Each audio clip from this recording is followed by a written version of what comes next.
ओ भाई, सुना आपने क्या खबर आई है भाई? दिल्ली निवासियों के लिए तो इतनी झकास खबर आई है कि अभी अभी भाई दिल बाग बाग हो गया ये खबर सुन के। दिल्ली सरकार ने एक ऐसी योजना के बारे में विचार करने की शुरुआत कर दी है जिसके बाद दिल्ली में जो रहता है ना, और अगर उसके पास ईवी की गाड़ी है तो उसको भाई अपनी ईवी की गाड़ी की यानी ईवी कार की किस्त भरने की टेंशन ही नहीं रहेगी। ऐसी स्कीम दिल्ली गवर्नमेंट लेके आ रही है और इसके लिए बकायदा मीटिंग भी हो गई है। जी हाँ, जितनी भी कै गाड़ी कार बनाने वाली कंपनियां हैं उनके साथ भी मीटिंग हो गई है और साथ में ओला उबर रैपिडो के प्रतिनिधियों के साथ भी मीटिंग हो गई है।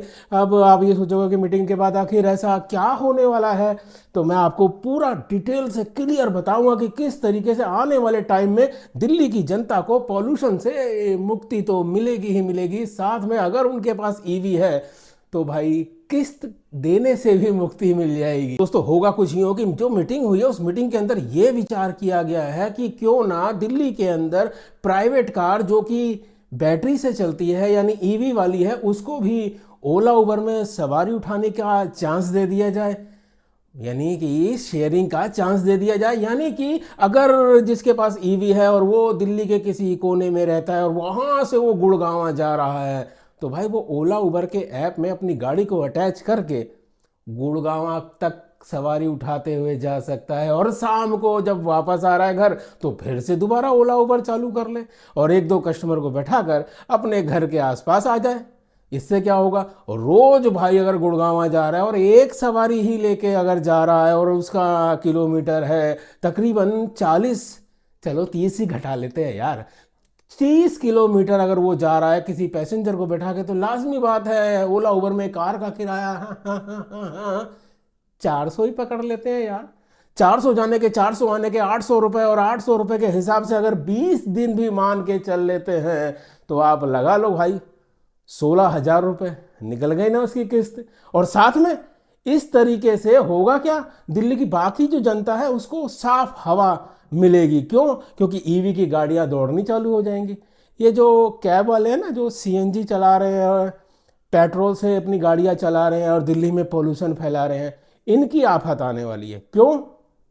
क्योंकि सबसे बड़ी बात यह है कि जो प्राइवेट गाड़ी है उसका जो ड्राइवर होगा वो भाई नॉर्मल कपड़े में गाड़ी चलाएगा, उसको ड्रेस पहनने की ज़रूरत नहीं है। लाड साहब बन के ही जाएगा और लाड साहब बन के ही आएगा। और जब वो लाड साहब होगा तो लाजमी बात है कि दिल्ली का जो पैसेंजर को पैसेंजर आएगा वो उस तमीज़ से बात करेगा और इनको इनको 100% ड्राइवर ही मान के चलेगा। भाई ड्राइवर भाई आप बुरा मत मानना, क्योंकि देखो आपकी बात चल रही है तो आपके लिए मैं बता दूं कि आपकी तो भाई ब- बुरा हाल होने वाला है यार। क्यों? क्योंकि देखो प्राइवेट गाड़ी जब किसी टोल को क्रॉस करेगी, एमसीडी को क्रॉस करेगी, तो भाई उसको टोल नहीं देना होगा, उसको एमसीडी का टोल बिल्कुल नहीं देना है, उसको ड्रेस पहननी नहीं है, उसको फिटनेस करवाने की टेंशन नहीं है, उसको नेशनल परमिट लेने की ज़रूरत नहीं है, यानी उसके पौ 12 होने वाले हैं। और ये सारी चीज़ें आपको करनी ही है, आपको करनी ही है। तो जब आपको ये सब चीज़ें करनी है तो लाजमी बात है धीरे धीरे धीरे धीरे क्या होगा, आपकी गाड़ी की हालत जो ख़राब हो रही है वो और ख़राब होती जाएगी। तो जो कस्टमर हैं वो हमेशा कोशिश करेंगे कि ईवी गाड़ी ही उनको पिकअप करे।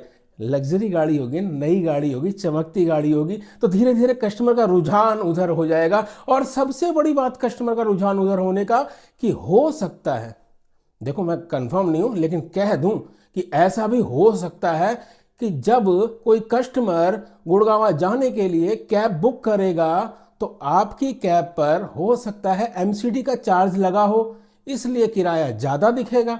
और वहीं पर अगर वो शेयरिंग वाला ऑप्शन चुनता है और उसके अंदर उसे ईवी गाड़ी नजर आएगी तो उसके अंदर हो सकता है एमसीडी का चार्ज ना जुड़ के आए, स्टेट स्टेट टैक्स ना जुड़ के आए, तो उसको वो राइड सस्ती दिखेगी। तो भाई वो आपको क्यों पूछेगा, फिर तो वो हमेशा कोशिश करेगा ना कि कोई ना कोई ईवी वाली गाड़ी जो शेयरिंग में चल रही है वो उसको पिकअप करे। तो आपके तो भाई वाट लगने वाली है अगर मैं हिंदी में बताऊं तो, क्योंकि कस्टमर भी धीरे धीरे आपको छोड़ देगा क्योंकि आप बहुत महंगे पड़ोगे। अब आपको सोचना है कि भाई आपको क्या करना है, आपको अपनी इस गाड़ी का क्या करना है, आपको अपनी कमाई को कैसे बचाना है, सरकार के सामने अपनी आवाज़ को कैसे पहुंचाना है। क्योंकि अभी तक की अगर बात करें तो आपका और ऑटो का आधा काम तो आपके अनुसार ही प्राइवेट बाइक वाले लेके चले गए। बचा कुचा जो काम है वो अब ये ईवी वाले लेके चले जाएंगे। तो इस विषय में लाजमी बात है आपके दिल में कुछ ना कुछ तो बात आ ही रही होगी कि यार ऐसे कैसे, आखिर हम भी तो इसी रोड पे चलते हैं, आखिर हम भी तो 8 10 12 लाख की गाड़ी लेके चलते हैं, उसकी किस्त देते हैं, ड्रेस पहनते हैं, सारे रूल फॉलो करते हैं, गवर्नमेंट को टैक्स देते हैं, उसके बाद भी हमारे साथ इतना अन्याय कैसे? और प्राइवेट ईवी वाली गाड़ी को इतना फैसिलिटी, ये कैसे? बहुत से सवाल है ना आपके मन में, हमारे मन में भी है। हम भी जानना चाहते हैं कि आपके मन में क्या क्या सवाल उमड़ रहे हैं। तो कमेंट्स में अपने सवाल जरूर लिख के भेजिए ताकि हम आपके सवालों के अनुसार ही अपनी नेक्स्ट वीडियो बना सके और प्रतिक्रिया बता सके कि आप लोगों का क्या राय है दिल्ली गवर्नमेंट की इस नई पॉलिसी के तहत। और दूसरा, एक और रूल के बारे में बात हो रही है जिसके अंदर यह कहा जा रहा है कि दिल्ली गवर्नमेंट ने इन कैब कंपनियों को, ओला उबर रैपिडो को, यह भी कह दिया है कि भाई एक काम करो, अपनी बसें भी चलाओ ताकि दिल्ली की जनता को बहुत सस्ते में बस सर्विस भी मिल सके। तो भाई जो हम कह रहे थे ना कि आधा काम तो आपका बाइक वाले ले गए, प्राइवेट बाइक वाले, और आधा काम आपका ईवी वाले ले जाएंगे, उसके बाद भी अगर आधे के बाद भी कुछ अगर बच रहा होगा तो ये बस ले जाएगी। तो आपको तो भाई अब आवाज़ उठानी पड़ेगी। तो चलिए दोस्तों, इस वीडियो को यहीं पर ख़त्म करते हैं, इंतजार करते हुए कि आप वीडियो में कमेंट्स जरूर करेंगे, अपनी राय जरूर देंगे और हम आपकी सभी राय को पढ़कर एक नेक्स्ट वीडियो बनाएंगे ताकि आपकी आवाज़ बुलंद कर सकें। बाकी साफ हवा लेने का तो सबका अधिकार है, चाहे वो दिल्ली निवासी हो या यूपी निवासी या हरियाणा निवासी।